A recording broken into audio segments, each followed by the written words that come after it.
What a day. What a day. Man, how is everybody doing today? Welcome to Monday, the day of news, the day of crazy announcements, things even up to 5 seconds before we went live. Before we get started, Chris, how was your weekend? I saw that you got to play some Diablo 4 this weekend. I did, but I didn't get the special unlock. Oh no! Because that's why I didn't play. The more people that join the raid, it scales. So like there was a video circulating of a guy who beat it by himself, and everybody's like, that means it's too easy. Yes, but it scales with people. And so when I was watching people who just had no idea how to dodge the mechanic and were getting hit every single time and were dying until their gear was literally broken, you can't beat it then. And so I was like, I'm not going to sit here and camp this thing every hour to get a cosmetic that I don't care about for when basically what I'm hoping for is like I need to be able to attempt it with no one else around because I wasn't getting hit. Like I got hit the first time I saw each mechanic. Like I got eaten and I got swiped and like But then once you saw it once, you're like, oh, okay. When they line up their arm, they're going to do a big slash all the way around, and it hits that whole side, and it shrinks to like the outside. So as long as you're on the other side, you can be in like this mid range. There's this huge AOE area that you can stand in that they don't have to be. And if you just stay on that boss's like right on their butt, like if you just grab where the tail should be and just try to stay there, you don't really get hit. So I don't know. So I didn't stick around and get it, but I leveled as a necro because I wanted to get a feel for it. I understand people like they adjusted some of the balance around things. I got not a single legendary on my level grind to 20. I've seen tweets about that. Yeah. People like, where's all the legendaries? Yeah, as opposed to the alpha, I found a dozen. And they said they buffed the drop rates, but I was like, well, I wonder what it'll feel like when the drop rates come down. And now it looks like we've seen the answer to that. The drop rates came down. And like, I'm not opposed to it. Like, it's fine. Yeah. I see people focusing on like the balance of certain classes. If somebody told you that they were an expert on New World, World of Warcraft, and Final Fantasy, because they've made it to level 20 in all three, and they're ready to tell you how it is. Like, what does that person's opinion mean to you? Like, are you ready to sit down and watch that video and see their expert analysis? Like, it means that from I'd be interested in the comparison of the level 20 experience and how the games differ in that block, right? I'd appreciate their being honest with their take as opposed to somebody who's like, it's like, yep, I'm an expert. And it's like, oh, have you heard about Eureka? Oh, what is Eureka? It's like, okay, like, well, maybe we have a deeper conversation, bud. That's how I say. What do you think? Would you take there? Would you, to answer your own question? What do you think? I mean, the video could be entertaining, but if they just like, I don't think that they actually have any commentary that needs to be listened to by devs. Like, it's just so hard. We call things betas now, but they're not really betas because I don't even know that we gave them the information that they need. I also thought it was weird that they chose to lower the level cap from 25 to 20 and change things for the second beta versus the first. Mike Ibarra tweeted out that like that's because their objectives were different for the event. One was a hype event and they marketed the hell out of it and they wanted people to play. The other, they just wanted diehard fans to come in and try to slam the servers. And so I think they were trying to heavy restrict shards and things like that, which then further frustrated people that you're trying to get this clear on the boss. And there were people having all sorts of rubber banding issues and stuff like that as they're trying to intentionally pull back server resources to find the limit. So like it was for it to have the cosmetic that it had behind it, it was a weird event. But I enjoyed the first time I just played through on one class. The second time I played through on one class, I saw some people saying like, man, what are they doing about all these, like the early game? I leveled 5 classes in the beta or the first one, and now I've leveled 5 classes this time. It's really boring to keep doing the level 5 stuff. It's like, these characters get deleted, right? Yeah. Like, who told you to do this? Tip of the hat, man. Like, that's where it's like, I was like, okay, yeah, I want to check out maybe some of the controller stuff. And then we just got, slammed with Mother's Day weekend stuff. So it was like, okay. Oh, did I get to play it? No. Did I install it? Yeah. So that's the way it was. And I was like, well, and then apparently I saw like in a group text, like it took like 2 hours to get to 20. And I was like, well, maybe if I get home and if Julie's, the baby's good. And then that didn't end up playing out because I was like, I didn't want to be like, it's Mother's Day. I got to go get a horn on a horn for a mount in a game. The first time through, I really stopped and watched some of the cutscenes and had a good time. The second time through, I just wanted to kind of get a feel for if I just went back to old school story skipper me. And so I played by myself. I had my music on, wasn't streaming or anything like that. I did it on a necro. I just picked my abilities at like what looked good. I wasn't like rushing, but I just never stopped. And it took me just over 2 hours to get to 20. Okay. At no point did I stop. I just kind of just kept churning. I did it in one sitting, straight through. And that was great. That was great. Like at no point did I felt like there were some areas I full cleared because I know I'm going to want map completion later. So like I wasn't being like hyper optimized. Yeah. So like I don't think I'm a speedrunner by any stretch. So and it felt like it's tuned. Last time didn't feel right. Last time felt like they've screwed this up to make this a demo. This time felt like I could see the game actually working more like this. Yeah. And there was a tweet that circulated a little while back that one of the devs said it's going to take 150 hours to get to 100. And then somebody's like, well, I want to level every class. And so that's going to be like a full-time job. But like in previous Diablos, especially if you're somebody who's going to have multiple characters, you weren't expected to hit the max theoretical possible level. Right. There was like a level range around, let's say like 70 or 80, where the vast majority of builds were either already possible or were now possible within the gear that's equipable or any stats or depending on the Diablo, right? Like ARPGs, you don't make it to cap. And then there's this like post level progression from wherever your build becomes viable, where it just kind of slowly ticks up to where it stops. At which point we move towards like, does it have a true post progression system, which is where you start to talk about things like Paragon.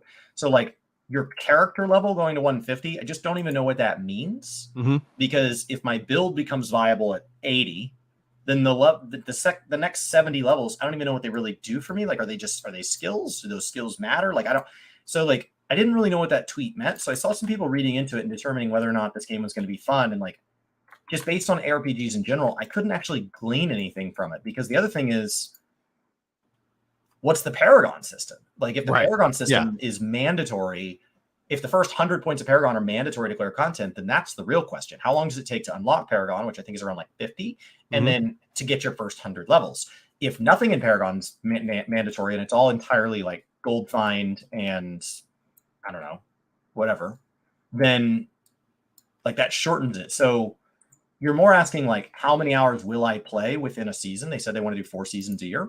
Yeah. So how long will I play within 3 months? I have bigger questions. Like they have a bunch of map clearance stuff that mimics like Lost Ark, where you kind of like get these perks for like basically going through and full clearing.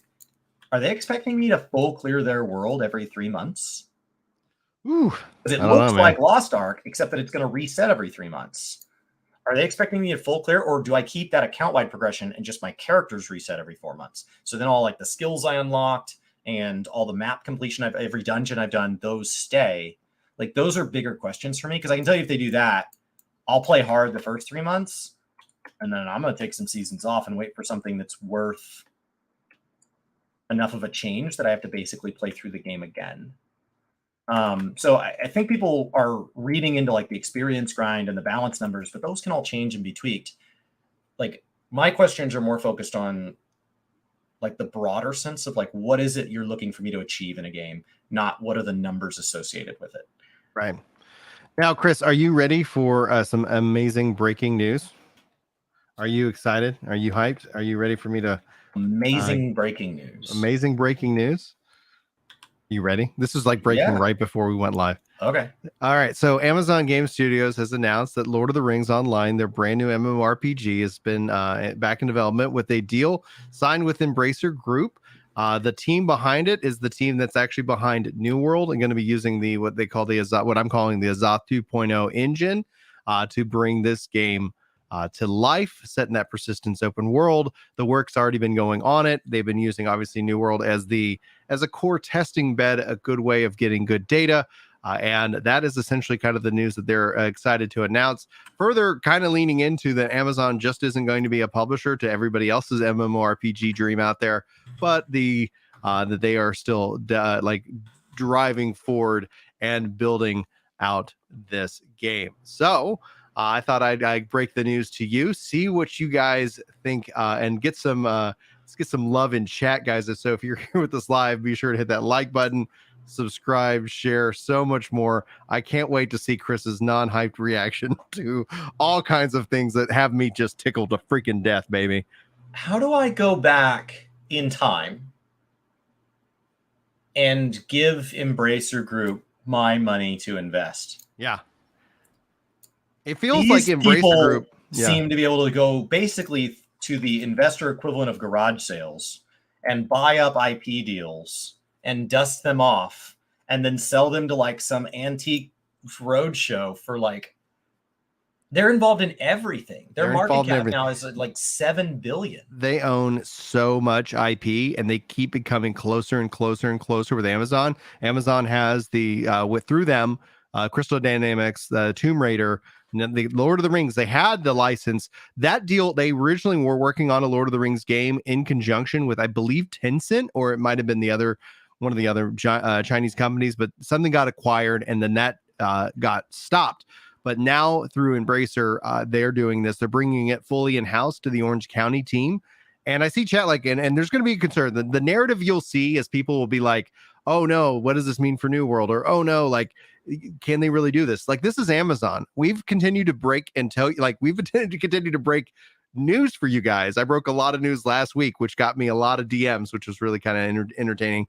But at the same time, this is also Amazon saying and continuing to say, we are all in on games.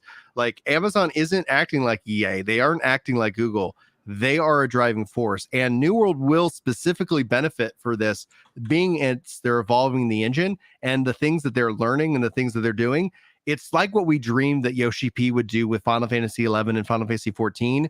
Like, bring it in-house, bring it within this engine, so that the team that's working on improving the network bandwidth over here, or this rendering engine over here, all of a sudden you see all the games are able to benefit from utilizing shared resources, as opposed to like necessarily thinking like you've got, two different engines, two different teams. And they are also still working on a third MMO that's actually, I think, an Unreal Engine 5. So it's like these things are all still moving forward all in and of themselves. And I think that with the Lord of the Rings IP as a part of, like, when you talk about nostalgia, the thing I said that New World's going to struggle with for the longest time is there's no New World that you could go play. There's no, like, I've been playing New World games since I was on the NES. That doesn't exist. Lord of the Rings is completely the opposite. And based off of what they've been able to do with New World, specifically what they've been able to do with New World, it's the advertising for AWS, AGS. It is even if it loses money, like, it's still bringing in so much for their ability to step forward and do these different things. And I was just like, yep. When I saw the announcement today, I was like, that checks out. And I wonder what we're going to get from them here in June when we step into Summer Games Fest. What do you think? Their relationship with the Lord of the Rings IP is becoming something where I think they're looking at companies like Disney, and they're starting to say, what would happen if you owned all of the sources of water? Right? Like you look at a lake and you're like, well, I mean, the lake is a shared resource. Like, it's filled by like these 10 rivers, and like, that's just this unfathomable amount. And like, Disney's like, we own all 10 of our rivers. So like, when you look at Amazon going like, somebody could just own Lord of the Rings. Like, yeah. Like that can be networked through enough deals and enough buying power that, like, when you have Twitch drops for your Lord of the Rings MMO, when a Ring of Power season drops, and then somehow you secure the rights to like bring all the Lord of the Rings movies back to like the front of Amazon Prime or whatever, and like they become like, there's this world where like that benefits them, and that's assuming that like Ring of Power moves into being an IP, an aspect of the IP that people universally like. Like, right now, it's obviously a really split topic where there's a lot of people very frustrated with Ring of Power. But like, if we just look at the raw buying power of it, which is what we're talking about here, because we don't know if the MMO is going to be good or not. Like, the Lord of the Rings has not been a guaranteed home run for a video game. As an IP goes, it's an incredibly robust IP. They've had some games that I've just adored, and then based off, and that's also, I would say, my experience has been EA in that regards. Like, EA's been the factor of like, oh, this Lord of the Rings game was great. EA gets the next one. Then you're like, oh, that wasn't so good. But anyway, go ahead. So I think that's the takeaway here. Beyond that, like, we don't know anything. Like all the Ashes of Creation people have already decided whether or not this is a good game based on literally nothing. But so like, that's why I don't get like super hyped about, like, we don't know combat system. We don't even know like what release decade they're targeting. Like, we don't, like, it could be 2030. Right. Like, it doesn't matter. This will hopefully not be another Ashes of Creation moment. But what we do know is that within the team that they've been continuing to grow, the New World team, like they are going to, like, the things and features that they bring into New World will immensely benefit Lord of the Rings and vice versa. And ideally, Lord of the Rings gets to launch with 4 or 5 years of like really tried and true lessons learned about what it means to be a fully open world, seamless MMORPG with massive siege battles. Like when you start thinking of like some of these systems that are in place, like this could end up being, at least from a, a proving grounds. Imagine, like an MMORPG launching in year 5, where it's like, oh, how do you do that? Well, actually, we built this other MMO, and then what we did was we were like, okay, like let's build another MMO. Let's take this as our base, and now let's build on top of it. So you're not essentially starting from scratch, and you're not essentially starting from a visual scratch, because you could sit here and say like, okay, yeah, we're going to visually have this element, and you can kind of see that style being something that would really and fundamentally differentiate it. And then also on top of that, I would say this probably is going to confirm action-based combat based off of how New World is set up, where it has that. Now, this will give them maybe the opportunity to say, well, what does that look like if it was set in Lord of the Rings? And I see Cosmos also sounding off, if 16 does well, maybe Square Enix uses that world for a template. And I think that would be genius. One of the things that I've often wished they would do is explore Evil East more, and they've been doing that within 14. And so this, for me, I think is nothing but good news. Clearly, we have to wait until you go hands-on. This isn't me writing a review going, well, they knocked it out of the park with the Lord of the Rings MMORPG, but at least in terms of the team and the passion that they continue to put on display, and the budget that Amazon brings to these projects, and the marketing, and we start talking about Twitch drops, you start talking and looking forward, down the road, like this in and of itself is an important factor. And the biggest news of all is that it's in-house, because a lot of speculation has been that Amazon's just going to become a publisher, and that's not, and people seemed okay with that. And it'll be interesting to see how people feel They've been capable once and we start seeing responsible more as a publisher so far. So like, I don't have any reason to be like, them being a publisher is already plenty good news. I think there's a lot of games out there that really struggle with the publishing aspect out there. Like that's a separate hard part. So like, if you can just guarantee constant cash flow, and depending on how that relationship works, like if they can handle the server aspect, like that's been something that a lot of big game launches have really struggled with. What happens when you have 1 million concurrents on day 1 and 5,000 concurrents on day 90? Like, how do you have exactly the right amount of server space for that? And like AWS that's like, most of the people who have solved it well, they're doing it with AWS. So for AWS to be the official partner kind of guarantees you that premier access to that. So like, they've handled all of that very well. They've handled the money side of it very reasonably. I've not felt over monetized to at any point in a lot of these Amazon published games. As far as like, just in general, I feel like communication's been very fair. I feel that like, I just don't have that much negative to say. And most of it's pretty quiet. Like, I just don't have anything negative to say. It's not good because I can think of all the things that Amazon does well as a publisher. It's good because I can't think of any of the bad things. That's really what I want from my publisher. Like, I just want you to let the devs be on display. Let's talk about all what's going on in game, and let's get away from all the negative business side. It's really frustrating when you have a good IP that seems to have people who want you to enjoy the game behind it, and we're too busy talking about all these things that are not gameplay. We're too busy talking about all these things that are wildly problematic because of reasons other than when we're sitting there, getting loot and seeing cool stuff.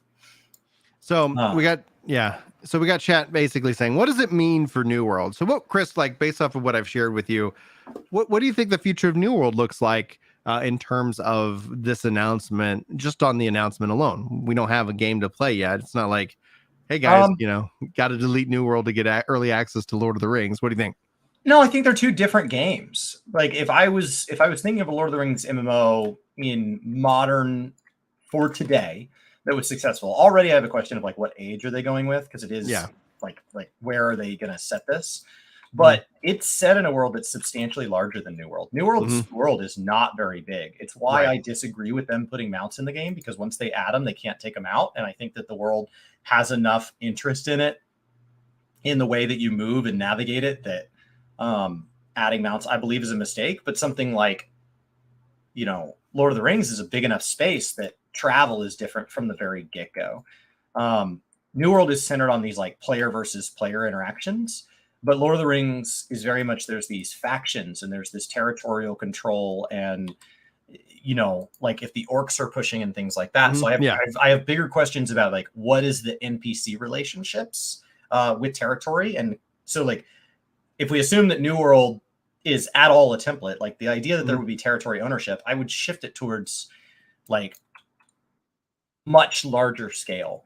And so you start to shift into things like when I think of like ESO battle, when you think of things like world versus world, like bigger. Yeah. So like I don't think that they directly overlap. They're both MMORPGs, sure. But New World's already proven that it doesn't have any interest in becoming a subscription-based model. And so if Lord of the Rings goes the same direction and ends up being this kind of like optional battle pass type method, and because it's all under one team, you could very much see a day where they say like, Amazon Prime members pay $20 and get both seasons or some crap like that. So I don't see how it hurts them, especially because, as you've noted, like I'm not entirely confident that Amazon sees New World as having to make money quarter over quarter, because New World has other value to Amazon besides being a source of money. Amazon does always make money. They're never in the business of just like, oh, we just want to make people happy. They're always making money, but they're not always making money on the surface. Like it's not always about, they see the big game, they see the long game. And so they're willing to lose money over here and not over here. And at no point are they going to go, we got to stop that. We got to stop it. It's like, no, the whole process is making money. Let's just leave it alone. As opposed to somebody who, once they get to where they're making profit overall, they go in and they start squeezing every last dime out. Get every little penny. And it's like, no, they're and you feel that loss leaders as loss leaders. Yeah. So for New World, in my perspective, this means that New World's going to benefit even more. So obviously they've been growing the team. And one of the misconceptions about game development is that you just want to throw more people at the thing. Oh, go add 100 people to this team. Problem is that causes a lot more management, a lot more meetings, a lot more slowdown, because moving more people into different directions ends up being kind of a key place. And that's a leadership problem. I think New World's leadership team has really been delivering, and they really take those lessons and they apply those lessons, and then they learn from those lessons, and then they repeat, rinse and repeat.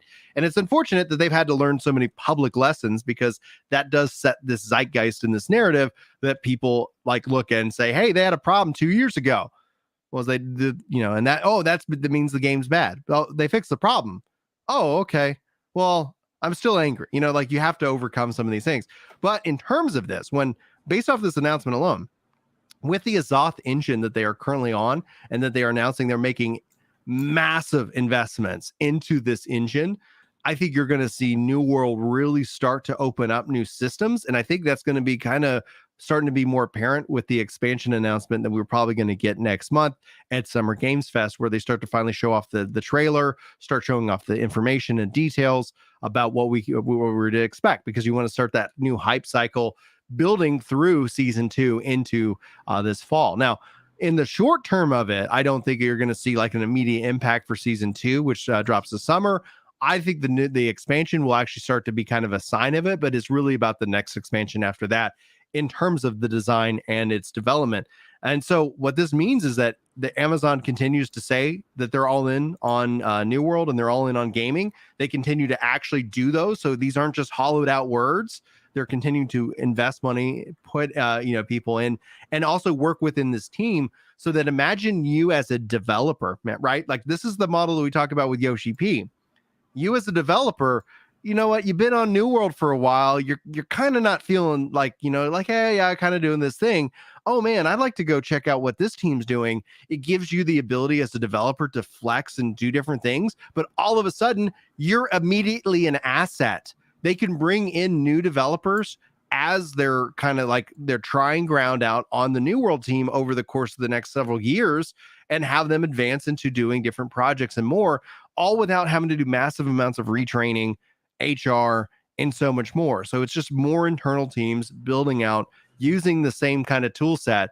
So that's going to be, I think, a massive advantage, and that's going to benefit both Lord of the Rings and New World, so that like as those games continue to go on, if they decide to support New World after year 10, then I think no matter what, like, yeah, that's after year 10, I think is the question of, is this game profitable enough for us? Do we still see the value in it, whether being a loss leader or just being a continued thing that we want to keep putting money into, that will be, that's a bigger conversation for us in 2030 to have at that point.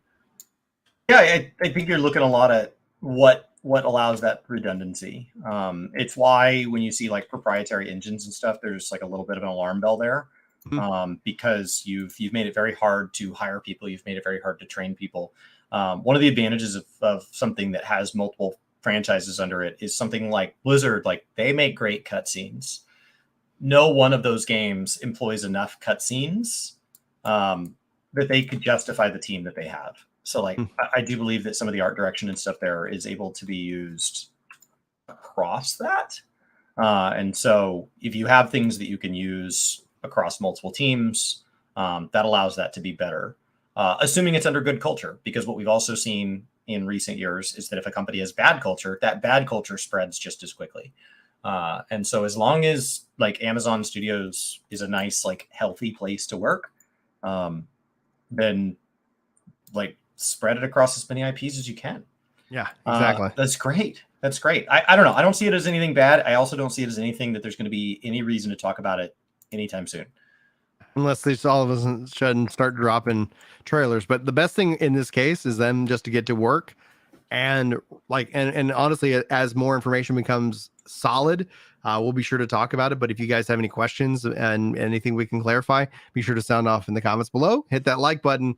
And hopefully we'll see you guys in these live shows, which we film on Mondays and Tuesdays. Now, we had like a big show plan. One of the things is that like all this stuff is going on. I wanted to talk to you obviously about the World of Warcraft hardcore classic servers, but let's bookmark that for tomorrow's show as a key focus, because I think in and of itself, that's a big thing that I've advocated for many times, and not just within the WoW ecosystem, which I'm not necessarily part of, but within the Final Fantasy ecosystem as well.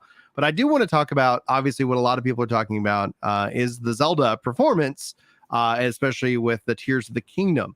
Have you picked up the game yet? I know that I think you said your sister-in-law did, or yeah, where my are you at? sister-in-law's like been addicted to it. She got the collector's OLED as well. I saw some people online being frustrated that didn't come with the game, but like, I believe you could receive the OLED before the game even came out. Correct. The OLED was out before the OLED was only like a $10 markup.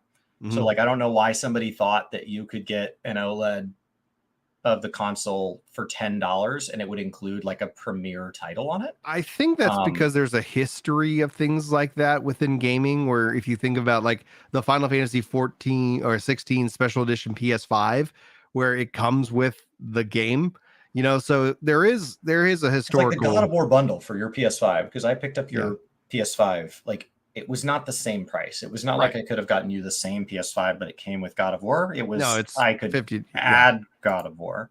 So like, I don't know. It just like, I've seen some of that confusion going around. And like, I would just say, as somebody who's like had the chance to buy a couple of special edition consoles over the years, just look at your bundle really carefully and let price be your number one guide.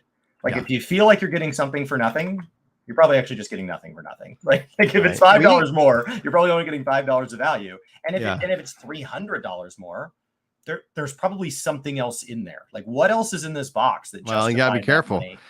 There's more. If you're buying from a main retailer, if you're buying from a scalper, they could be doing anything they want. There is literally like, there's a thing called, like, I guess, hype blinders that people get, where they get so excited that they're not reading.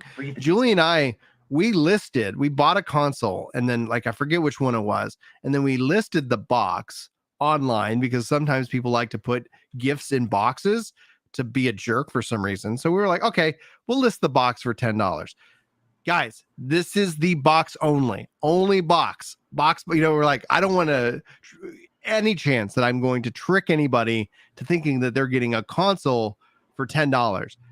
The bids got up to over $1,000 for the box, and we kept messaging the people. We ended up just going like, all right, if they pay us, we're going to ship it, because we're messaging them, everybody back, going, box, guys, just box.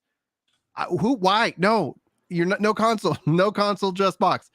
Yeah, people were just, I guess, seeing a price. $1,000? No, they didn't pay, and I'm not sad about that. I did not want to scam anybody, but we don't list boxes anymore. We just thought, we saw like a a thing where like, oh, that be neat is like somebody might want to give like a box and oh, I got you like a a Nintendo Switch or like whatever it was, I forgot. And then it's like you open it up and it's your underwear or something. You're like, no. and then we after like used to always send me my Christmas gifts in a box of Tide detergent.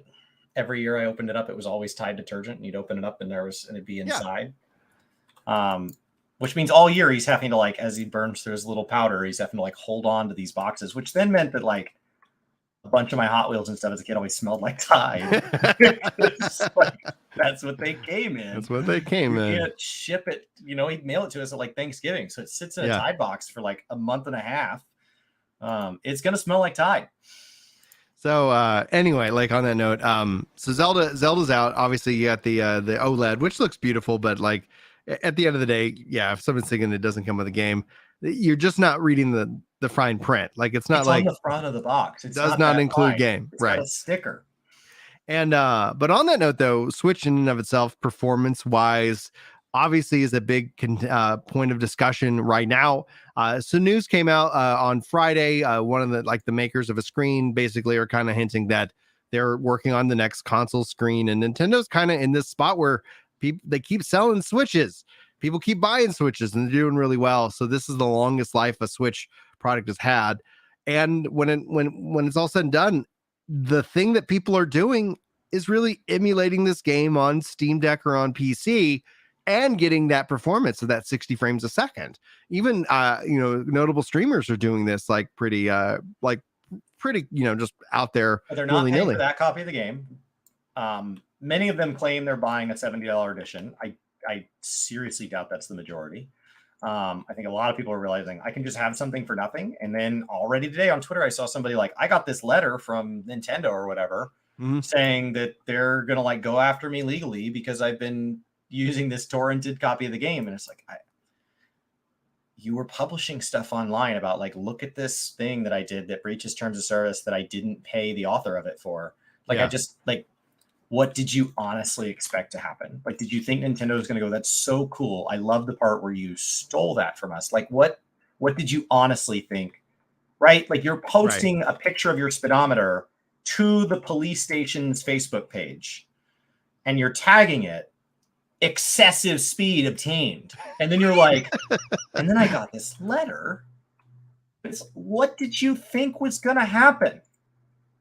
So yes, people are getting 4K, beautiful, G-shaded, whatever, reshaded performance.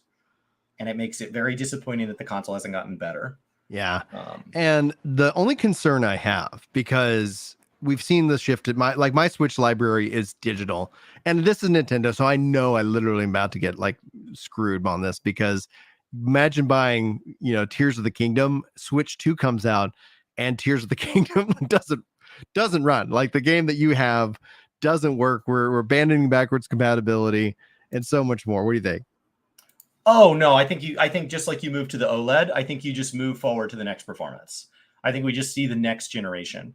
Game Boy supported through multiple generations. So like, yes, we gave way to Wii U, but Game Boy gave way to Game Boy Pocket, which gave way to Game Boy Advance. Like, we kept the same format for a long time, and there was like a cartridge I could like insert that like let me put the bigger cartridges in there, like when we moved to the half cartridge or something. Like, it was like a whole thing. So like I think there's a way. I feel like I had a thing that let me put N64 and I could like put my Game Boy games in my N64. I feel like I had a thing like that. So there's a way to keep this compatible and just move us into the next generation.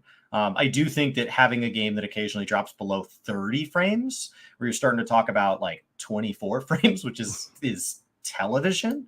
Yeah. It doesn't feel great to play a combat-based game on television frames per second, especially if you're somebody who has taken the time and the effort to build a nice big computer that's very fancy and does all this 4K 60. It doesn't feel good. Yeah. So it's really tough. And so once somebody has a good emulator experience, they're not going to want to go back onto the Switch. And now with things like the Steam Deck and all of that, there are people having better performance on the Steam Deck. So it's very frustrating that like the only way to get this one delicious chicken sandwich is at this restaurant that just like everything about it like smells bad and the service is rude. It's like, can't I just eat it somewhere else? Because they've got great IP and we can't. There's not an official form of access to it anywhere except the Switch. Yeah, I'll buy it the next time I take a long trip. Yeah, that makes sense. I didn't see any reason to not buy it. I didn't see any reason to buy it sooner, because I'm just parking money with them at that point. So I was going to buy it when I have time to play it. Yeah, Virtual Souls says things that emulators is that you actually can't prove that they would have bought the game basically in the first place. And obviously, this is not a good defense of the people, having that emulation.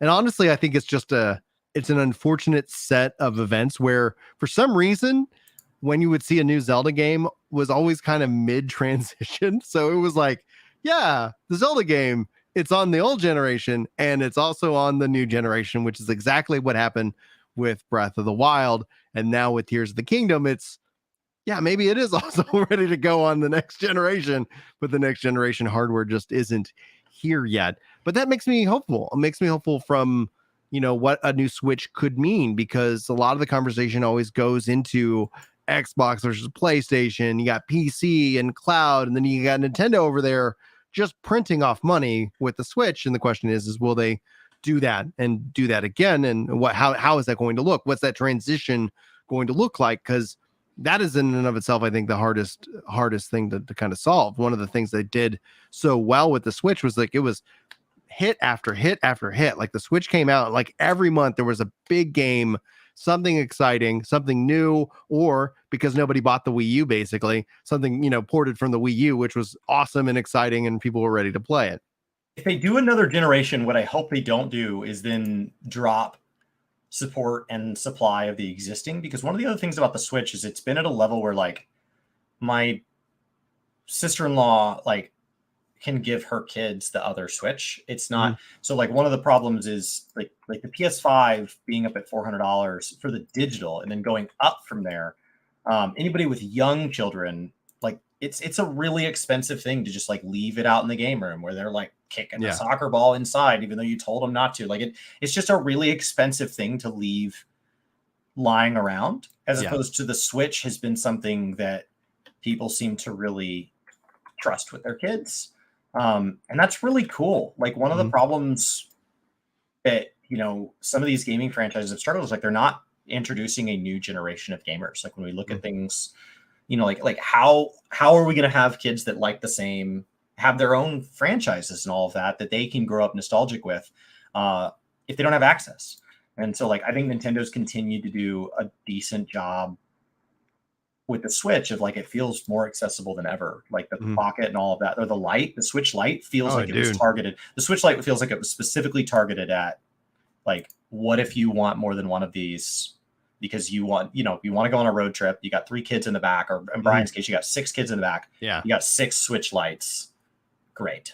Well, and Switch Lite is much more durable than like the Switch OL. The OLED actually model is, I would describe that as more durable than the original launch Switch. But yeah, the Switch Lite got put through a ton with the kids, right? Like and until the point where they actually then decided to drop it into a filled water bathtub, right? Bathtub, they got it in. That finally outside of bath time, it was flawless. Yeah, it was flawless until they decided to clean it, and then it didn't work no more. So how do we get the Switch? Like, how do we have like, I don't know, Garmin or somebody work with them and create like the Switch waterproof Switch? And like it's rated to 50 meters. It's ready to go for parents. Play this in the tub. All right, let's do it. It's got and because it's Garmin, it has like a big chunk on the back, and it's like, what's that do? And it's like, oh, it has 972 hours of battery life. And you're like, you charge it every Christmas. Yep, and you're ready to rock and roll. And then that's it. Ready for those long road trips to go. So on that note, the EU has approved the Xbox ABK Activision Blizzard deal.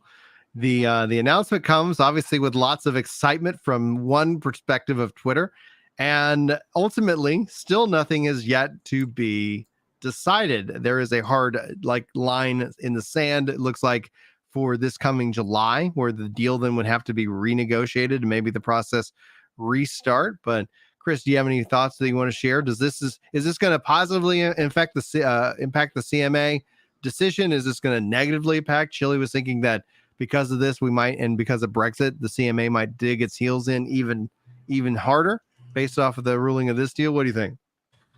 It has nothing to do with consumers. It's just people being like, well, if you're doing it, I'm not doing it. Like, no, I would hope that all of these consumer protections would just be looking at their own citizenry and not what anybody else is doing for their citizenry.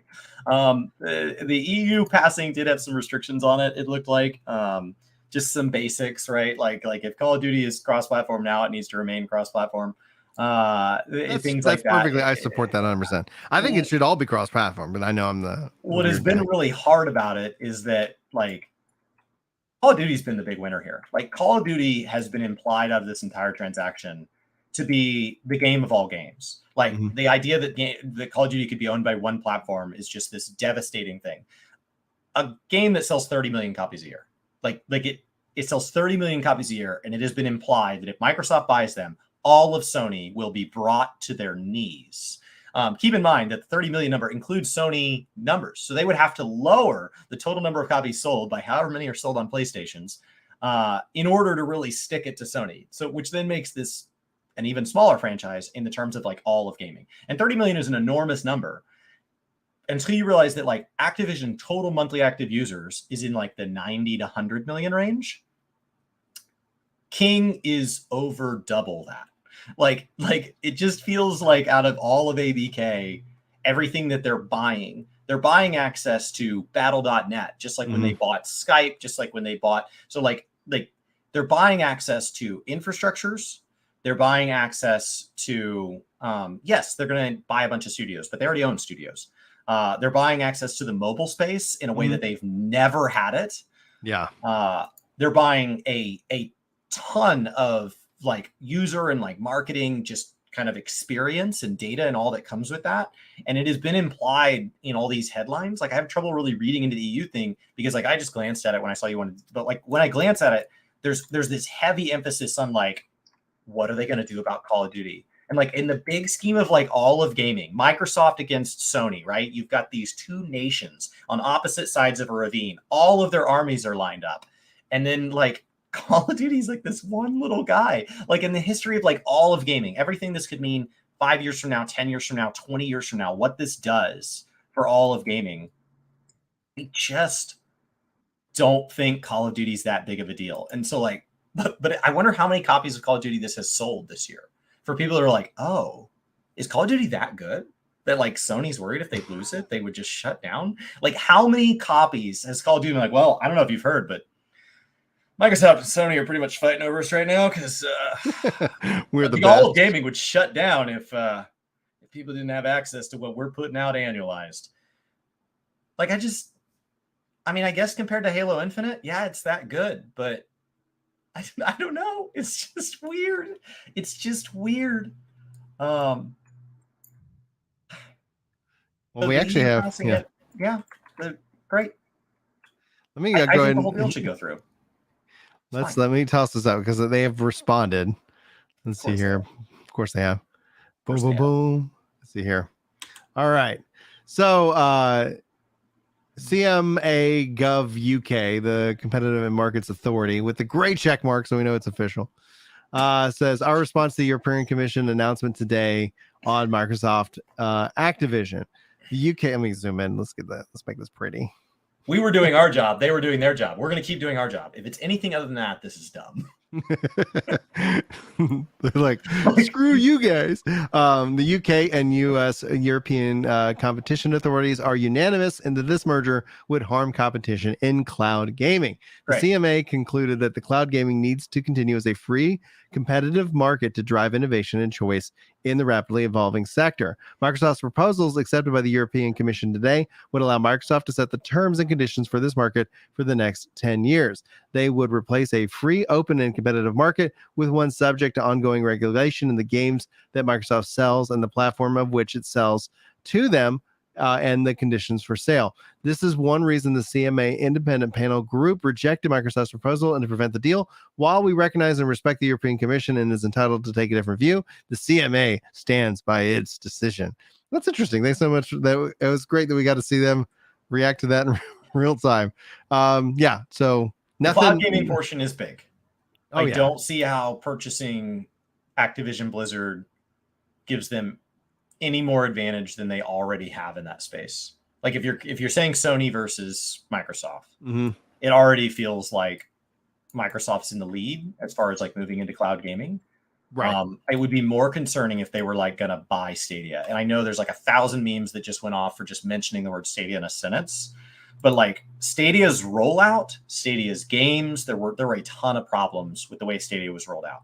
Stadia's technology was incredible. So if you had Stadia's technology, immediately have access to your entire Game Pass library, or if like Steam somehow merged with Stadia, or if Epic bought Stadia, or if Sony bought Stadia, that's a way like it immediately solved so much that was wrong with Stadia.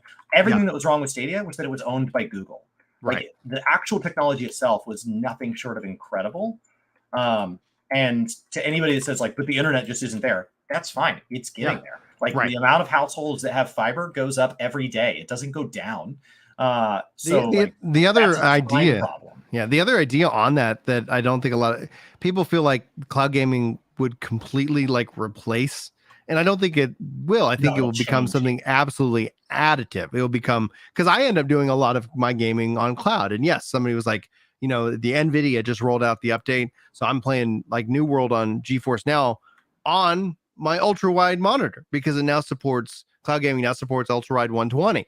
And I was like, this is great. This is such a beautiful experience. And someone's like, you have the money, you have a computer that can run it. And I'm like, yeah, but it's kind of nice that I can kind of go from there, literally boot it up on another device and just like pick it up and go. So I'm not sitting here stuck and tethered to this. Now it's great when I'm going to stream and play and just like be a part of the community and have multiple hours. But as a parent, like it isn't ever a guarantee that I'm going to have, an hour that I can just sit down and play a game. And that's where updating ended up always being a bane of my existence. I was gonna like play like Forza Horizon 4 one day, and this is just the thing that really frustrated me, where I was like, okay, I'm excited to check this out in the cloud, and I was like, hey, yeah, I'm gonna update, and it's like, oh, you got a 20-minute update, and it's like, but I had only like 30 minutes to play a game.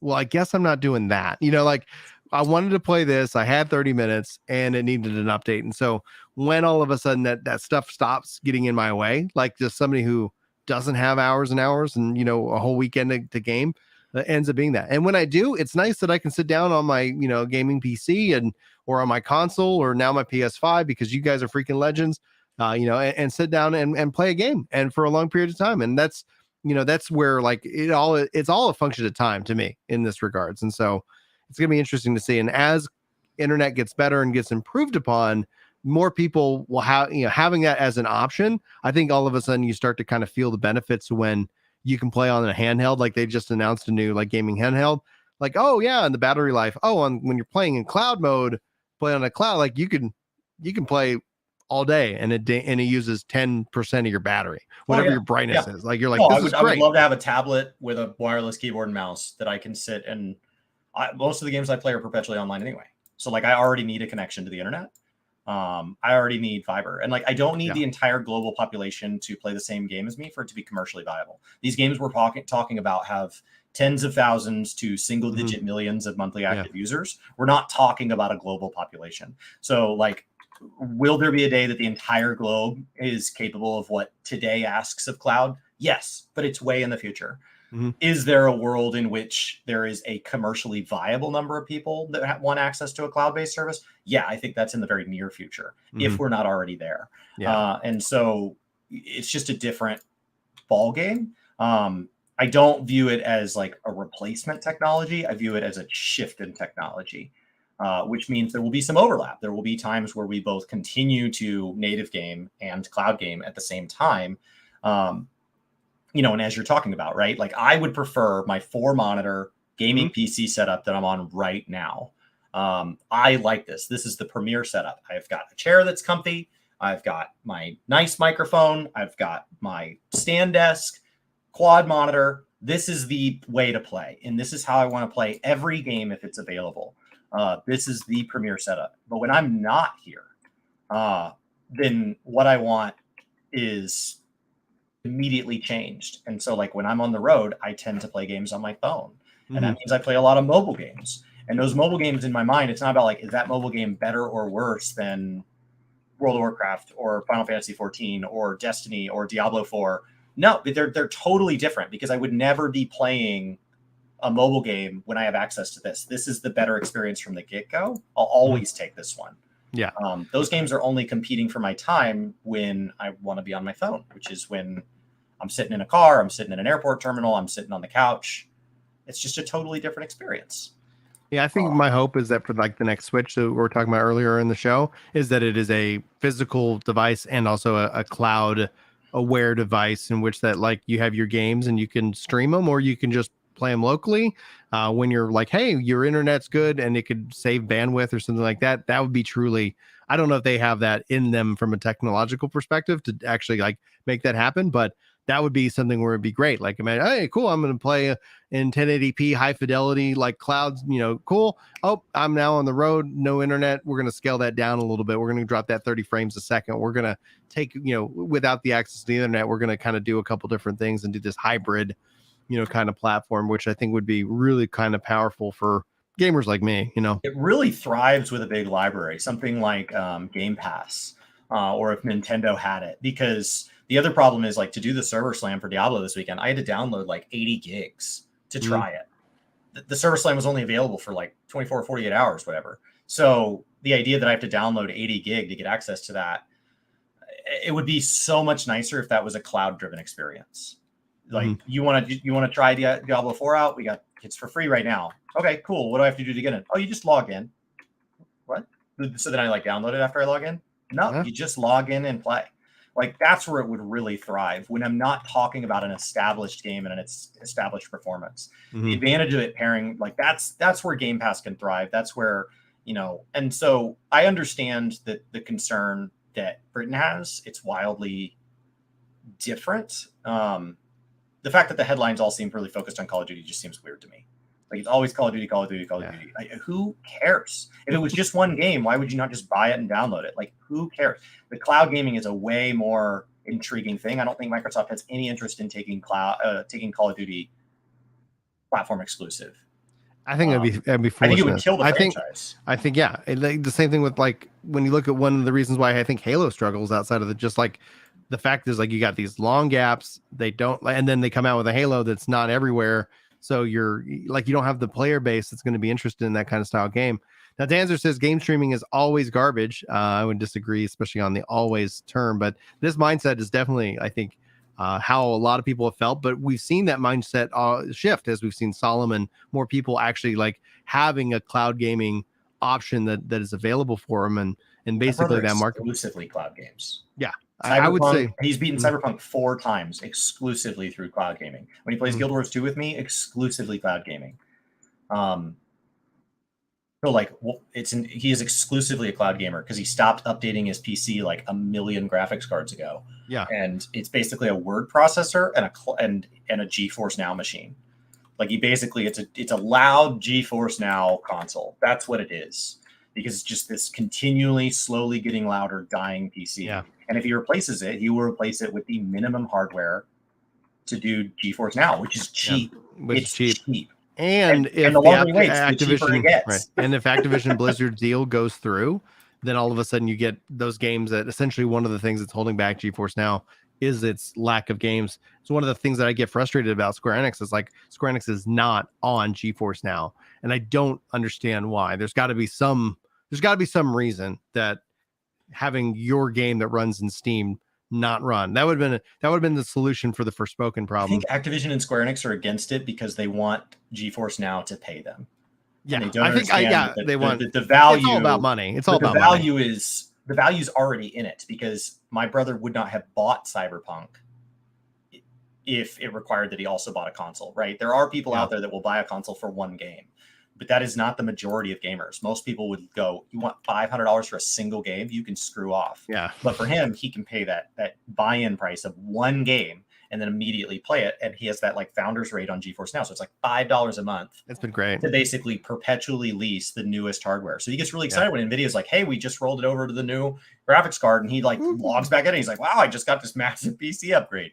for nothing. So all of this is brought to you by definitely not our sponsor, GeForce Now. I love GeForce Now. I love it. They don't pay us it. a dime. They're not even Nobody aware pays we exist, but we pay them. I pay for GeForce Now. Yeah, I pay for it. Absolutely. There we go. So brought to you by two people that are happily paying for GeForce Now.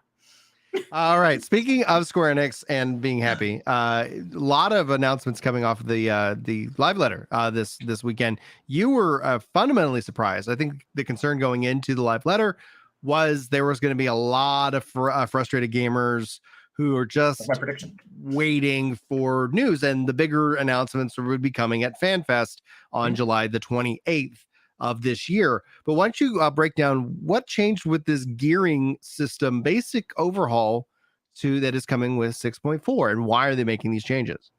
So one of the frustrations in Final Fantasy XIV is that it is very hard to gear an alternate class. Final Fantasy XIV is a game where you can play every single class, as most games would call them, on a single character. And what that means is you might want to jump into different content on different classes. Now, historically, they're on a vertical progression system that updates once every 8 months with the new raid tier. And so since you don't get a raid tier for 8 months, that's plenty of time to acquire multiple sets. However, this expansion being a double ultimate expansion, that is where we introduce the hardest content to clear in the game that is tied to the very same set that comes out with the raid, but on the odd numbered patches, which means now you need to go into an ultimate progression at month 4. And so that has meant that players have felt a lot of pressure if they wanted to change classes that they rated in Savage to something that they did in Ultimate. So even more so than just the typical 8-month stress, where there's already the stress of each week I have to choose which class I want to gear if I only have one character. That's already annoying that I have to just keep clearing and clearing and clearing. But it also has put additional pressure in that there are people who realize that their main raid group doesn't want to do Ultimate together. So they go find a new Ultimate group and they're expected to be geared differently. And so there's just been a lot of burnout this expansion because we've had some really tightly tuned Savage and Ultimate fights. And so you've already got people that are just pushed against what they can handle as far as progressing the content. The idea that they need to continue re-clearing the content after that to make sure that their gearing's where it is has just kind of burned people out. So what I expected was if they were going to make a change to gearing, just like when they made a change to staggering the release of a raid until the week after a patch so that people can enjoy the main content before they feel that they need to get into their raid progression, I thought that would be something that would be rolled out at FanFest, if at all, for the next expansion, which is next year and will be announced July 28th. We'll find out the name and all that. But instead, with the second live announcement going into patch 6.4, the fourth of 5 patches supporting this expansion, they've announced with our final tier of our raid, they are adjusting the loot now. They are reducing, the loot is basically done through a token system, and they're reducing the number of tokens it takes by 25% per slot. And so you have these different tiers of tokens, and that determines which slot you can buy on gear. And they are changing that. That's the biggest change. There's some other changes to it as well. The chess pieces are going to be available from the back 2 fights, not just the final fight. But long-term, depending on the tier, some people don't clear the 3rd fight as often as they clear the 4th fight. So like that'll make a difference to people who clear all 4 fights every week, starting very early on in the progression.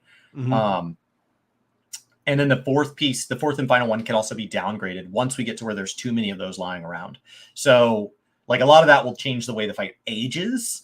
But the bigger thing is up front, we're going to be gearing a lot faster.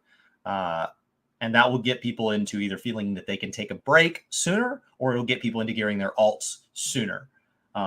So it's a massive, massive shift from what it is. It leaves the weapon where it used to be, but from the armor, it's a drastic reduction in kind of your gear pacing. And anybody who's played any MMORPG, you can basically calculate the number of weeks that you either theoretically or exactly need, depending on the game, before you are best in slot. So the content releases, we immediately push ourselves into what is the best acquirable as of that day, and then you basically slowly progress towards best in slot overall.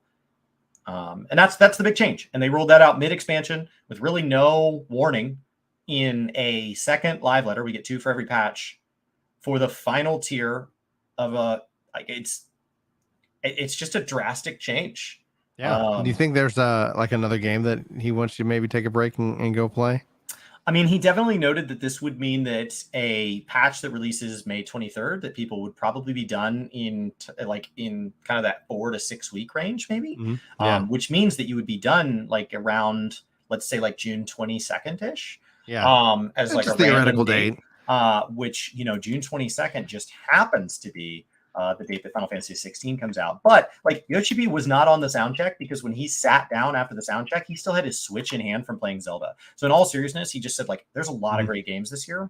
And like, if you are tired of playing 14, but have a goal, we should get you through that goal so that you can only play 14 when you want to play 14. Right. You should not be sitting here feeling pressure to progress a fight to the point that you can farm it and then farm a fight until you're done getting all your loot, even though you like hate it. You should feel that you can achieve whatever you set out to. So like it's funny to joke about the fact that like it's just in time for 16, but in all seriousness, this is something that affects the game moving forward. This affects the game going into 7.0, going into 8.0. I mean, this is a massive departure. Yeah, I agreed. Unless you own a house, and then congrats, I guess, if you've been able to get through the lottery, and so much more. But it's going to be interesting. I'm personally very excited about 16. I think what I want to do is I want to play through Final Fantasy IV on the PS5 here coming up. I'm just needing to find some time to do so. But 16, I think, is going to be very promising. I'm excited for this. I'm wondering, it'll be interesting to see what lessons are learned and what feedback that they get from this, because I know that gearing alts has been a big point of contention and concern, especially when we talked about this, I think several months ago, in terms of imagine running in and then all of a sudden it's like, oh, we need you to switch to another role. And then you're like, oh, I'm perpetually going to be behind y'all. Like there's no way to catch up outside of just time. And that seems to solve this because you end up being able to get more things and then use them in different areas. So even if that becomes a possibility, you could actually probably sit on some of the items themselves. And then if that happened and you kept rating, and then, you know, in week 4, all of a sudden you could be like, oh, cool. I can augment this. I can do that. And then I can go forward from there. So it's going to be cool there's to some see. Weird stuff like late in a tier when somebody wants to just help out and they go to help somebody and they're like, hey, you know, they're like, hey, we need a healer. And you're like, I'd be willing to be a healer. And then they've got the minimum gear score set too high. And you're like, well, I'm not going to grind up a whole nother healer set just so I can help people. And so as they reduce the number of weeks, hopefully that also increases the number of people who are like better geared across multiple roles. So there will still be world first raiders that will use multiple characters for this. Oh yeah, absolutely. That's still gonna happen. That's the, like, if you really are that hardcore, then you have that at least 3 characters, one for the roles. Like I had trouble even watching the world first race for WoW this time because the number of splits has just gotten so out of control that it's not fun to watch. Like I checked in multiple times over hours and it's like, I'm not even seeing raid progression. I was like, I'll just come back later. And it's just like, I literally just keep coming in to be part of this party. And it just feels like every time I come in, they're like, oh, we're just putting some stuff in the oven right now. And then we're going to vacuum the living room. You know what? I feel like I'm intruding. I'll come back later for the party. And then I come back later and they're like, oh, well, now we're cleaning our pool and tidying up our garage. Is there a party? Like, did I just come into your house on a random day? Like, I don't. So I think that moving further from splits is also healthier long-term for gamers as a whole. I mean, it means that it's easier to unsubscribe from the game. So I don't know if it's commercially helpful to 14 or not, but it definitely feels healthier for gamers.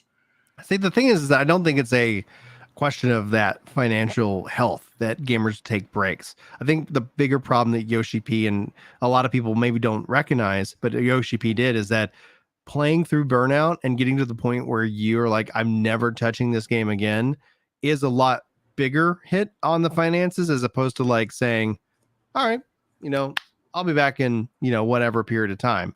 And there are people who don't want to take breaks. And then those are the ones I think run and feel that friction, as opposed to saying like, yep, I've done all that I wanted to do. I'll see you guys, you know, whenever the next opportune time is. And we've seen that. Like, you see people coming into the game at all points of time. You know, not everybody rides hype waves. Some people like to play behind that wave. And that's really, I think, a good thing, a good and healthy thing. And the important thing is that 14 just keeps making content. So when the next expansion drops, if after the expansion, everybody's like, but I came in right before the expansion and there was all this content, where's the content after, you know, like that's the cycle. Just note that you might be a player who shouldn't play on the hype wave. You should wait till that wave is finished and then you can sit here and just like enjoy like so much more things that are going on when that's happening. But who knows? I mean, I think Final Fantasy 14 has been very financially viable, and the latest some other announcements that have been coming out is that Square Enix is intending to use their mobile and their Final Fantasy MMO subscriptions to maybe fund more Final Fantasy games, which I think is an important thing. If you don't like 16, the answer to that should be 17. Like the answer should be like, hey, remember when we would get a Final Fantasy game like every 2 years and everybody's like, well, I really didn't like 8, or maybe I loved 8 and I didn't really care for this number. Like, and that debate continues. The longer that's been stretched out, I think that means more pressure on Final Fantasy to be the game for everybody. 15 had to be good, but it tried to also be a game for, and do all these things. I think 16 will piss some people off, and that's okay. And it would be really good if they were able to take that feedback and say, hey, by the way, you know, we're making a shift, and now here's 17. Oh, now here's 18. Like we're back into this cadence where Final Fantasy 14 is the only one that does it. Every 2 years, there's a new Final Fantasy, and in terms of its expansion. And outside of that, what else is going on? Anyway, Chris, you got any final thoughts before we wrap up today's show? No, this week I'd like to clear the last of the story that I've never done in the game. So that's the Evil East raids and the Four Lords. That's all of the mainline lore, like lore that I expect, you know, the vast majority of players have cleared that I don't know. So that's what I plan on doing this week. I'm just going to kind of chip away at it. I'm excited. I cheated a bunch of stuff in WoW this weekend. I did a bunch of Diablo. I've finished up my first ever PvP series in 14. Ooh. I keep saying I'm going to get to 25, and like I grind like 15 or 20 ranks in like the first week, and then I just stop. And the series expires, and I'm like, oh, oops. Yeah. Oops. So I finally did it. Hey, congratulations.